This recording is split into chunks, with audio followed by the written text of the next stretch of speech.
People who don't even know me always get that impression. Carrie still acts as if she hasn't improved. I wouldn't know what she's feeling on the inside, so I can't be the one to judge. Maybe it's just me as she's gotten better with. Sorry.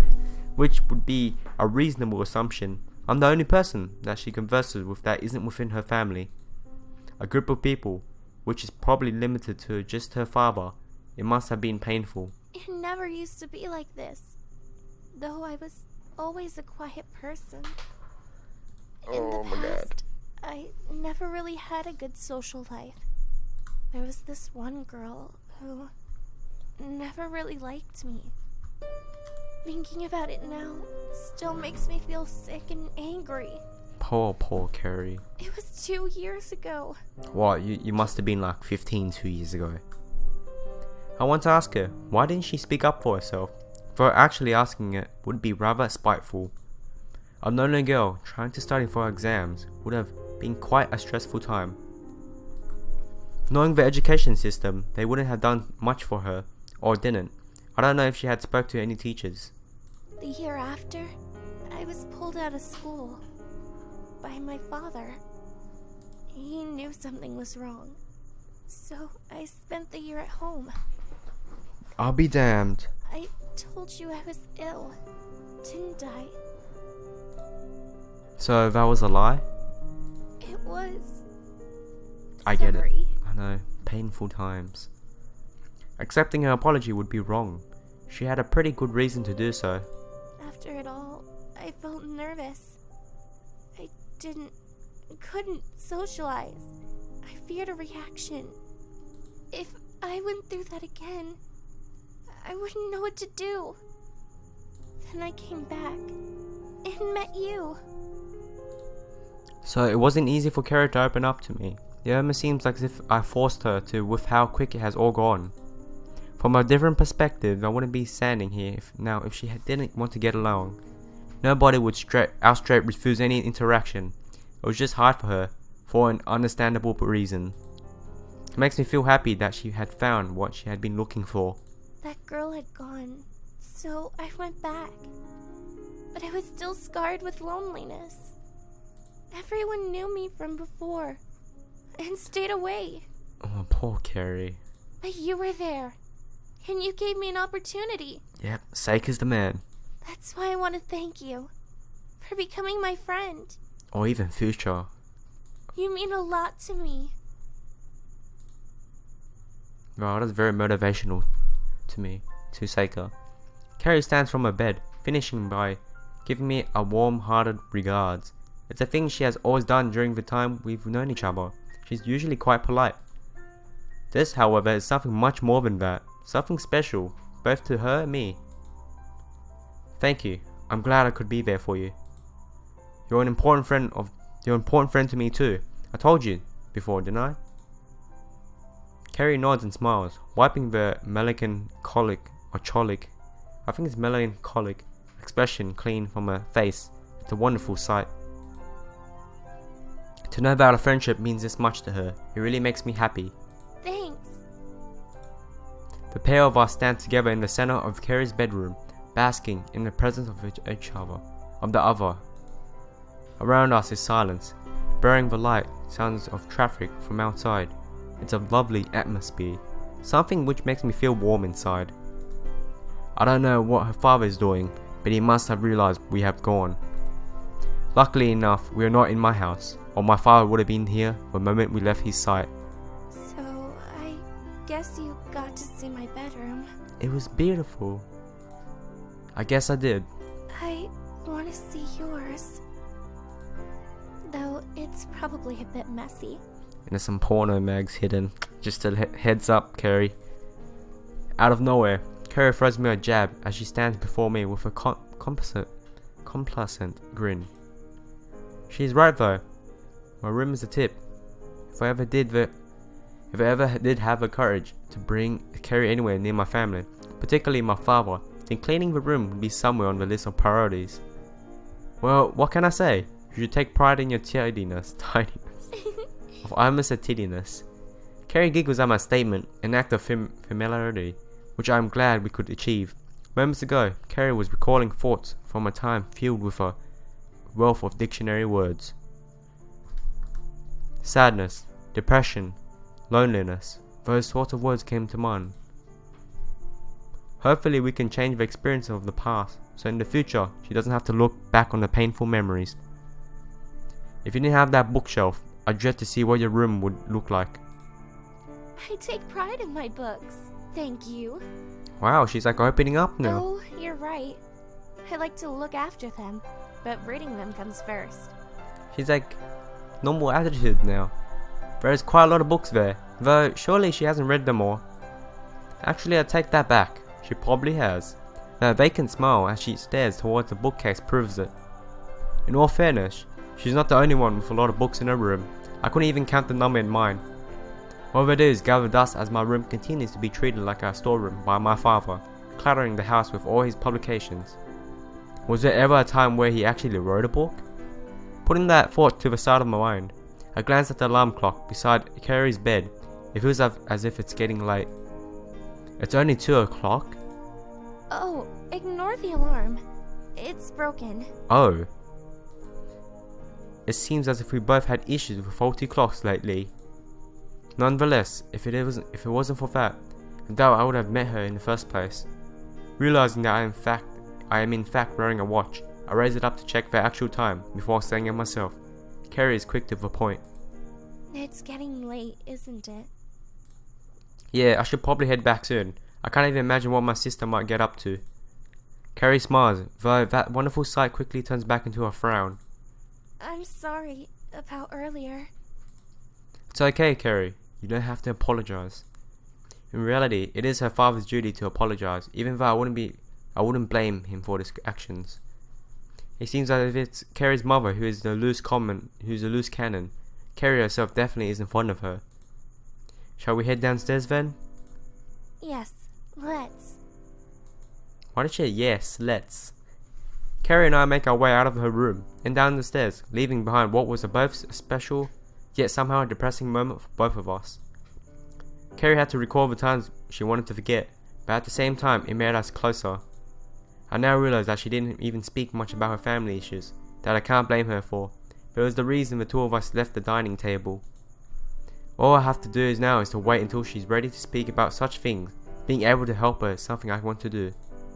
We walk down the hall towards the doorway, Carrie getting ready to see me off.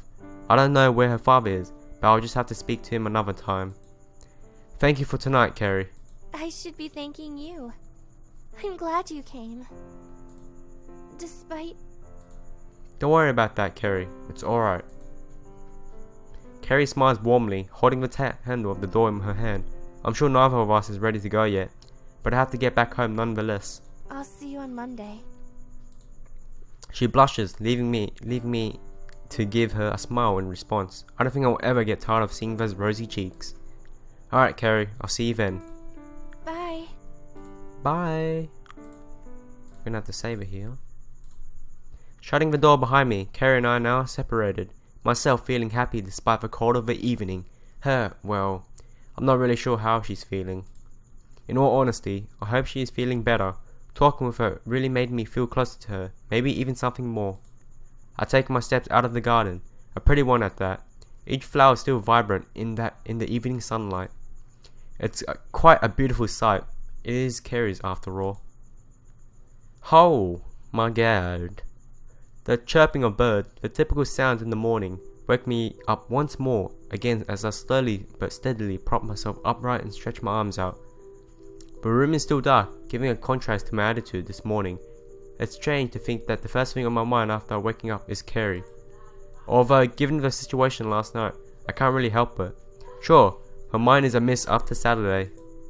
What with the rollercoaster of events which have occurred, focusing on the positive seems to be the best thing to do at the moment. Carrie and I have gotten a lot closer because of it, despite our discussion, involving nothing but her ruminating over her painful history. I made up my mind. I want to help her, so I look forward to being able to see her today. It is a Monday after all. I rise from my bed, deciding now is the right time to get dressed and ready for school. Downstairs, I can hear my father boasting about his business to my mother. It reminds me of my situation. how different me and Carrie really are. The time passes quickly. Oh my god, I just had to close my window because someone was screaming outside, man. I was getting annoyed. Time passes quickly, flowing like a river, guiding me throughout my day. I finish up my business, which involves nothing but a quick shower, brushing my teeth, and getting ready for another day at school. Heading downstairs is the next thing on the list. Walking to the dining room, I am presented with the usual sight of my family enjoying breakfast. Even my sister has managed to make it down right here before me, which is quite a rare sight. I take my place next to them in order to have breakfast. Listen girl, if you're going to have toast, it's got to be a whole meal. I prefer white bread though. It seems as if my father is arguing with my sister over what bread they like the best. I myself prefer brown bread, but joining this argument would be the most idiotic thing I could do. Times like these usually go unnoticed. The fact that I can spend my time with my family. To think that Carrie only has a father is an upsetting thought. Even more so, since he's probably in work when she finishes school. She must be quite lonely. Boy, I was asking you a question. I turn to see my father's face inches away from mine, a sight which startles me. What? Thinking about Carrie must have caused me to shut off the outside world. Usually I'm not involved in these sorts of discussions, so it's rare for him to bring me into them. I said, what is better on toast, jam or honey, boy? I don't know, jam? In all honesty, I prefer butter, but again, giving my own opinion would upset the situation further. See, even your brother agrees. Don't take the opinion of someone who spaces out. I thought I was bad in the mornings. The two of them resumed the argument, with me and my father trying to ignore the presence of the two idiots at the table. The mother and son is like more mature. Breakfast today is the same as any other. For me, I wonder if Carrie's having hers right now. I take a glance at the clock, an action which sets my mind into motion once again. I'll be late for school at this rate. Is the clock still broken? If it was, then I'd definitely be too early. Not anymore, I fixed it. You have a watch anyway, why does it matter? Oh, right. Well, I'm off then. Goodbye, son. Alright, son, hopefully you bring back a girl this time. Despite my father's continuous comments about girls, it is what I'm focused on today. I deliberately decided to leave earlier than usual in an attempt to beat Carrie to our meeting spot. I step outside, bidding farewell to my family with nothing more than a brisk wave. I look forward to seeing Carrie, a girl I have become familiar with. The rosiness of her cheeks, the silkiness of her braids, and that cute edge to her embarrassed smile. It's not something I thought I'd find when moving schools. Wow, that's kind of... Yeah, sorry guys. Sorry. This tree is quiet. It usually is around this time. My voice is gone for some reason. It usually is around this time. I left just before the rush hour. Recently I have found myself trying to get to school a lot earlier than before. Maybe there's a reason for that. That reason though, isn't there when I reach the end of the street. This is the place where I first met Carrie, and the place we agreed on meeting each other from now on. Carrie though, isn't here. Granted, I did leave earlier just so I could be here before her. So if I wait around a bit, I should be greeted to the cute sight of her being shocked to see me. Leaning back against the wall, I rub my brow as the time to think about the situation between us. On Saturday, I was privy to her life behind closed doors. Having to be involved in a dispute between parents, what's with the additional sense of loneliness? Thinking about is really makes me sad that she has gone through so much. Bullying, a divorce, a seclusion, and all that, and then there's me. I take a look at my watch, its reflection in the sunlight almost blinding me as I squint to make out the numbers. The time has gone by so fast. Time has gone by fast, with the dial telling me that it's been almost a quarter of an hour since we were supposed to have met each other. Really? A quarter of an hour? 25 minutes? No, wait. 12 minutes, yeah? I don't know, man. 20? 15? Thoughts fly through my head as I ponder over why she could be so late, but if I wait any longer, then I won't be able to make it to school on time. Sorry if you hear my background, I had to open the window because it's pretty hot in here, man. If she were to turn up after I'd left, well, it hurt me. Leaving Carrie behind is something I don't want to do, but I can't afford to be late either. You hear the sound of crickets, that's why. Carrie is probably ill. That's the most likely scenario. I decide to carry on forward, taking myself further down a series of streets towards school. I stay close to silence, soon becomes infused with the sounds of students bustling through the school gates to begin their day, just like me. Unlike them, I have someone in particular on my mind right now. These people weren't here for Carrie. These people weren't there for Carrie when she needed it. All they did was ignore her, casting her away. It's sad that people can judge you based upon how they see you, rather than what's inside. Carrie herself, wherever she may be, she has a hard time. I keep telling myself over and over, repeating it as if it's the timetables I learned back in elementary school. Carrie must be ill. Could there really be another reason for her absence? Nevertheless, she seems like the type of person that would give me a call to tell me she would not be in. She hasn't done that. Another cause of worry. I push forward into the school grounds. It's weird to think that this is only the 7th time I've come to school alone. The rest of the time I was with her.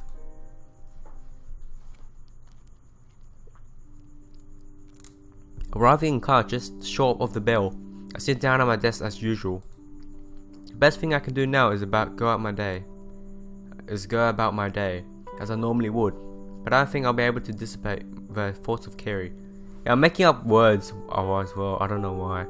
I'm losing my... I don't know, that's just a habit of mine, I make up words. Hey Seika, do you know what lesson we have first thing? The classmate stands before my desk. I'm pretty sure this is the guy from before who was really keen on the sandwiches they sell here. I think it's biology, I don't know.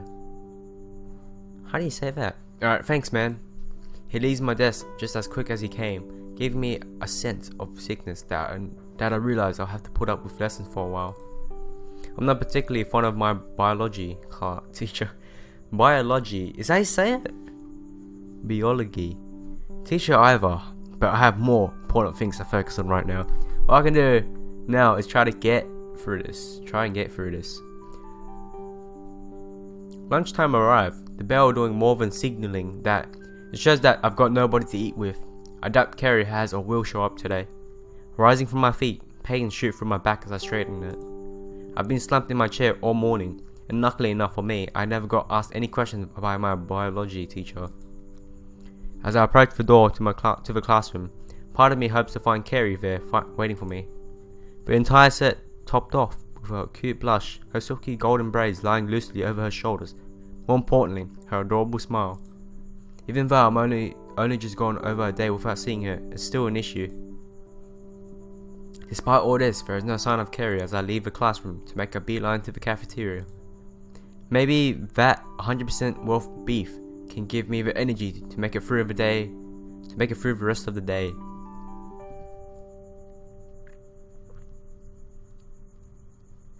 Taking my place in line at the cafeteria, one which is surprisingly short. I idle around waiting for my turn to order. Coming here still gives me thoughts of Carrie. It's where we really got to know each other, not necessarily where everything started. It's because I decided to speak to her on a whim that we've managed to get this far. That was only a week ago. Thinking about it makes me happy at what we achieved over the past 7 days. Yet it eventually trails back to the thoughts of Carrie's issues. Soon enough, the line to the cold food section shortens again and again as we inch forward. One after the other, people grab their food and leave it to eat it. And something I would be doing with Carrie if she was here.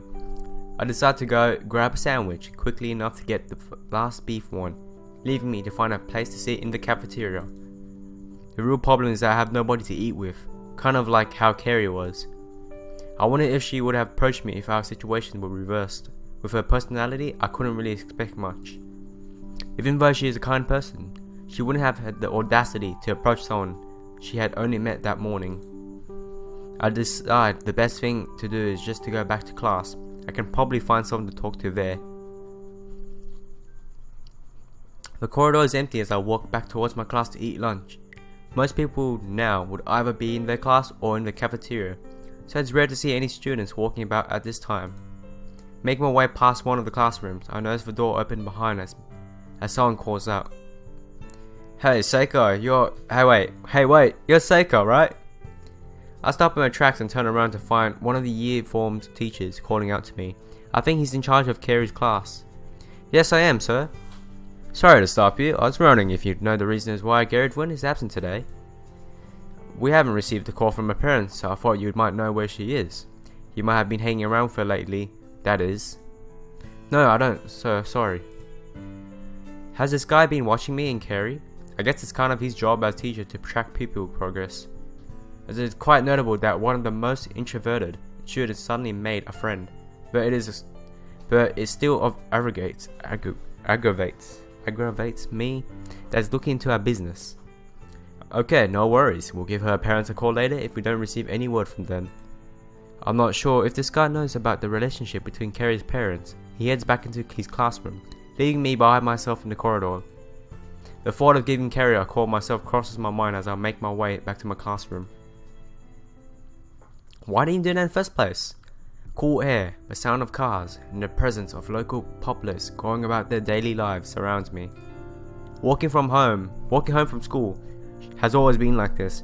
Just time to think whilst I rush to get back so I can go about on my own life.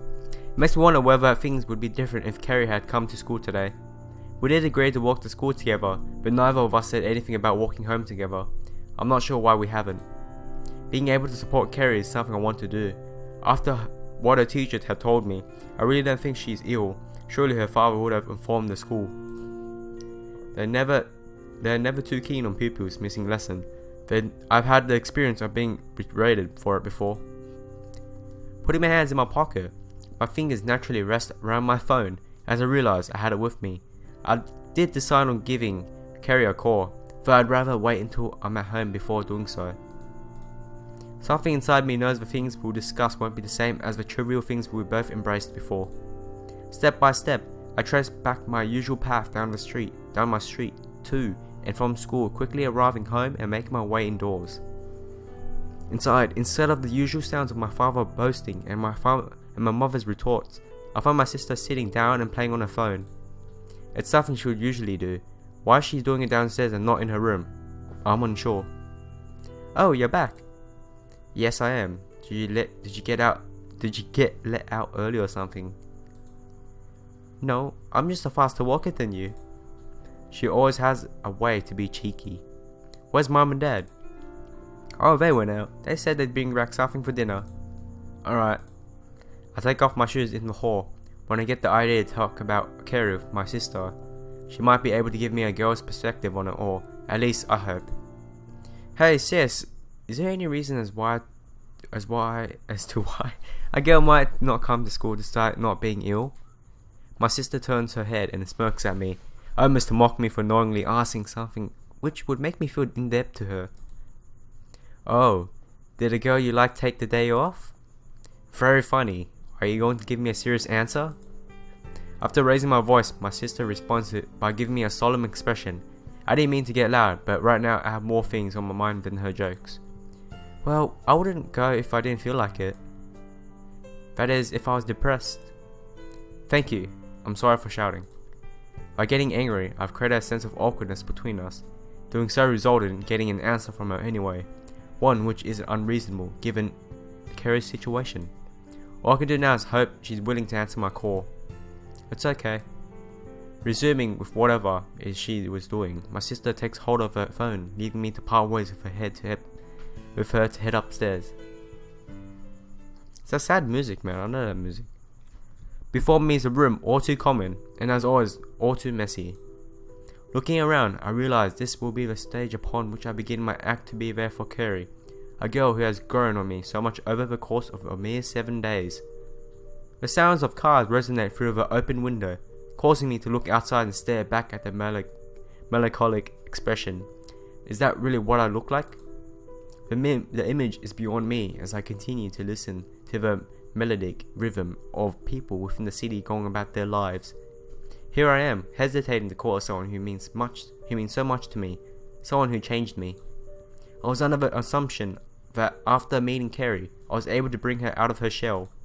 She told me otherwise, but I find myself thinking about how much she has done for me, how much we've been there for each other, neither of us even realizing it. The pounding of my heart acts as a timer, urging me on as I clap the phone in my hands. All I have to do now is press the button. Okay. I almost said iPhone there for a second, I don't know why. A pang of nervousness causes me to sweat as my breathing sharpens, unsettling my mind as I continue wanting to get this issue resolved. With an unsteady hand, I take the move to press call. Now it is up to her to answer.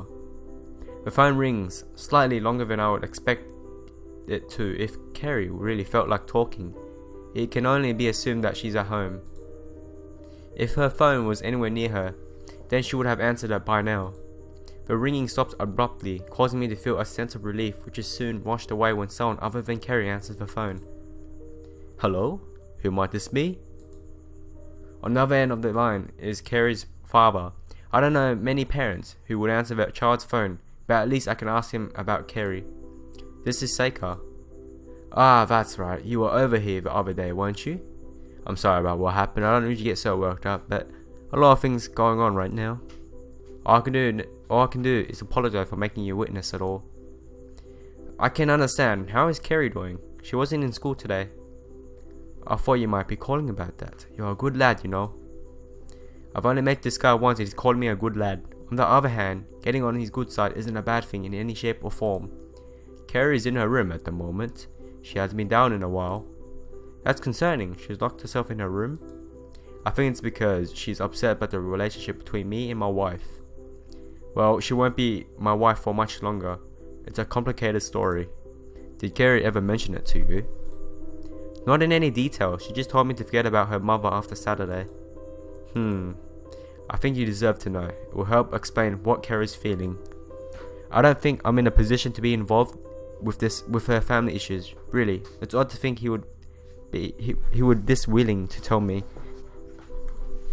Listening now though might make it easier to understand what Carrie is feeling, and if I want to help her. It's something I must know. Currently, we're going through a divorce that should be more than apparent. After we moved to Japan, things started to get rocky between us.